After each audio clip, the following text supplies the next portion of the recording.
കേരള മഹിളാ സംഘത്തിന്റെ ആഭിമുഖ്യത്തിൽ വനിതാ സംഗമം സംഘടിപ്പിച്ചു. CPI-യുടെ ജില്ലാ സമ്മേളനത്തിന് മുന്നോടിയായുള്ള സംഗമം നെല്ലിമറ്റത്താണ് നടന്നത്. രാജ്യത്ത് തൊഴിൽ സുരക്ഷിതത്വമില്ലെന്ന് AITUC സംസ്ഥാന സെക്രട്ടറി എലിസബത്ത് അസീസി. CPI-യുടെ എറണാകുളം ജില്ലാ സമ്മേളനത്തിന് മുന്നോടിയായി വിവിധ പരിപാടികൾ സംഘടിപ്പിച്ചു വരികയാണ്. ഇതോടനുബന്ധിച്ചാണ് മഹിളാ സംഘം കോതമംഗലം മണ്ഡലം കമ്മിറ്റി വനിതാ സംഗമം സംഘടിപ്പിച്ചത്. AITUC സംസ്ഥാന സെക്രട്ടറി എലിസബത്ത് അസീസി ഉദ്ഘാടനം നിർവഹിച്ചു. തൊഴിൽ ചൂഷണത്തിനെതിരെ പ്രതികരിക്കുന്നത് കമ്മ്യൂണിസ്റ്റുകാർ മാത്രമാണെന്ന് അവർ പറഞ്ഞു. ആ 3 വർഷത്തിനുള്ളിൽ ഏറ്റെടുത്ത കോൺട്രാക്റ്റിൽ സേവന വേതന വ്യവസ്ഥയെ കുറിച്ച് ചർച്ച ചെയ്യാൻ പാടില്ല.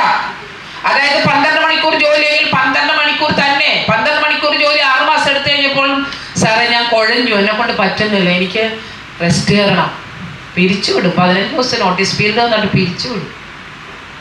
സാറെ 12 മണിക്കൂർ ജോലിക്ക് ഈ വേതനം കുറച്ചു പിരിച്ചുവിടും. അപ്പോൾ നമ്മൾ എന്ത് ചെയ്യുക? ഓടി നമ്മുടെ തൊഴിലാളികളുടെ നേതാക്കന്മാരെടുത്ത് ഞങ്ങളെ പോലുള്ളവരുടെ ഓടി എൻ്റെ മാഡം സഹായം പറ്റാനുള്ള സഹായം. ഇപ്പം നമ്മളെന്ത് പറയും? നമുക്കൊരു യൂണിയൻ ഉണ്ടാക്കാം, നമുക്ക് വിലപേശാം, കൂട്ടായി നിൽക്കാം. അപ്പോൾ ഇപ്പോൾ കേന്ദ്ര ഗവൺമെൻറ് പറയുകയാണ്, അങ്ങനെ ഒരു മീറ്റിംഗ് സംഘടിപ്പിച്ചാൽ വിലപേശിയാൽ UA PA കുറ്റം ചുമത്തി നമ്മളെ ജയിലിലടക്കും. അത് വല്ലതും അറിഞ്ഞാലും ആരെങ്കിലും പറഞ്ഞായിരുന്നു? ആരും പറയില്ല. ഇത് പറയുന്നത് കമ്മ്യൂണിസ്റ്റുകാരാ. ഇത് പറയാനാണ് ഈ വിളിക്കുന്നത്, അല്ലാതെ നിങ്ങൾ അറ്റൻഡൻസ് ഒക്കെ എടുത്ത് എവിടെയെങ്കിലും കൊണ്ട് കാണിക്കാനല്ല. ഇത് പറയാനാണ് വിളിച്ചത്. ഇപ്പൊ തൊഴിൽ സുരക്ഷയില്ല. മണ്ഡലം പ്രസിഡന്റ് ഗീതാ രാജേന്ദ്രൻ അധ്യക്ഷത വഹിച്ചു.